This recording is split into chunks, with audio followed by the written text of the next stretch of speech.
Strip off about 2 inches of the cable jacket to expose the wire.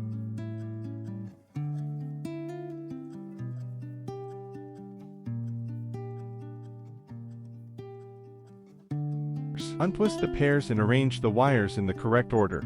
T5, 6, 8B standard. Trim the wires evenly to about 1/2 inch in length. Carefully insert the wires into the RJ45 connector, ensuring they reach the end. Use the crimping tool to crimp the connector onto the cable securely. Repeat the same on other end of the cable. Test the cable with a cable tester to ensure proper connectivity. Stay tuned for the detailed video on our YouTube channel.